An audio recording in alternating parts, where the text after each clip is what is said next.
Students, and congratulations on moving forward. You guys have successfully finished the problem justification document, and now it's time for us to collect some information.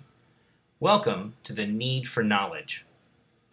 So you've successfully begun to think about some of the problems that afflict you and the rest of the 6th grade, and soon you'll be able to think broader to include the whole campus and even greater distances and bigger populations and their problems. But going from point A to point Z isn't a direct line. It's going to take a few stops along the route to collect the necessary information, try out a few options, plan out our adventure, and then build our masterpiece. But let's not get ahead of ourselves. Let's start by figuring out what we don't know. In class, we began to collect all the questions we felt we would need to find the answers to before we could begin making our videos. You can check the bottom and back of your GRASPS Unit Overview printout in your design journal when you get back to class next. That's where we put all those questions, remember? But in order to find the answers to these questions, we'll need to make a plan on where to find them. Some sources of information are actually better than others. Some sources of information might be more useful to us, but might be difficult to access. We'll be best served by thinking about the types of sources we can choose from and how we'll use them. We're going to start by taking a look at our template document for our research plan to see how we can accomplish this together. If you look up top, you'll remember that we started with a problem related to you and 6th graders starting off each new year. And then you were challenged to create a digital video tutorial.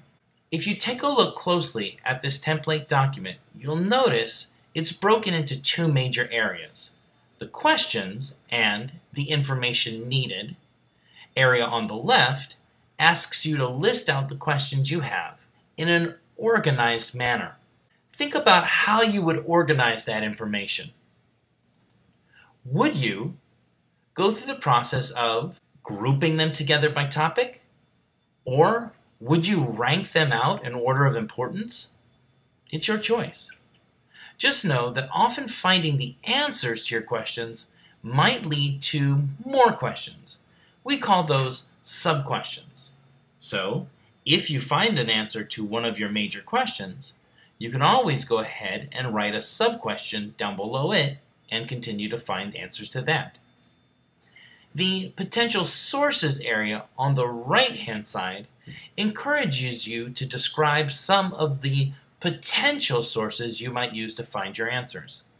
Take note of the word potential, because you may or may not actually go through the process of following these leads or searching for these resources and finding and using these particular ones, but at least you have a plan or an idea of where to go. And imagine if one of your attempts to find your answers at one source doesn't pan out. Well, at least you've got a backup if you created multiple ideas. Also, you might notice that underneath the potential sources are two categories, one for primary sources and one for secondary sources. Primary sources refer to those sources of information where you're going directly to the source or discover the information for yourself firsthand. Those include things like interviewing an expert or experimenting or trying things out yourself.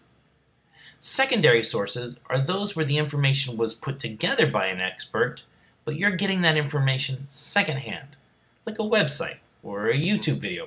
For example, if you go and interview an expert yourself, and they are the direct holder of the knowledge, congratulations, you have conducted a primary research. However, if you read a book that was written by the expert, and they've already collected the information for you in that convenient package, well then you're not going directly to the source. It's secondhand, therefore it would be a secondary source. It's up to you to choose if you want to do primary or secondary sources, but it's always wise to mix them up in case some of those resources don't pull through. I'm sure some of you are wondering, hey, where's the third column for where you write your information out that you found as part of your research? Well, that you can either do at the very bottom of your document, or we can make a secondary later document where we can collect all that information. We'll talk more about that as we move into the next two tasks, the market analysis and the design brief. For right now, our job is to start collecting our questions, organizing them, and planning out where the best, most convenient, and trustworthy place will be to go and do our searching. For now, before you come to class, I want you to do something for me.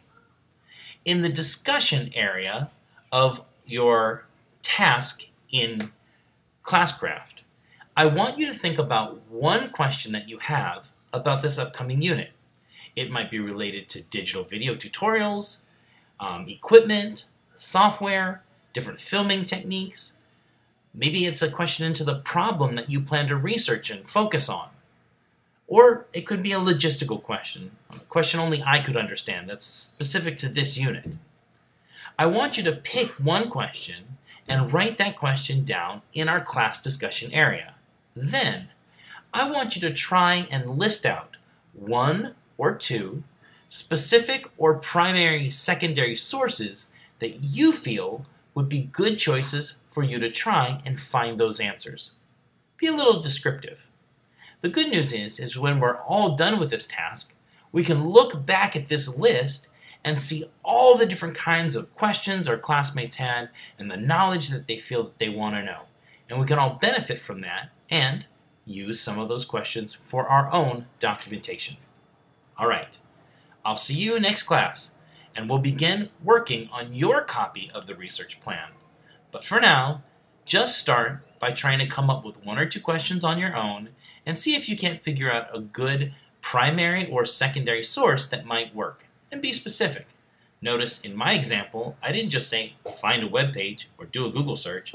I suggested students could go directly to ManageBack. That's a specific website. You see if you can come up with one or two good primary or secondary sources for your example question too. All right, I'll see you in class. Good luck.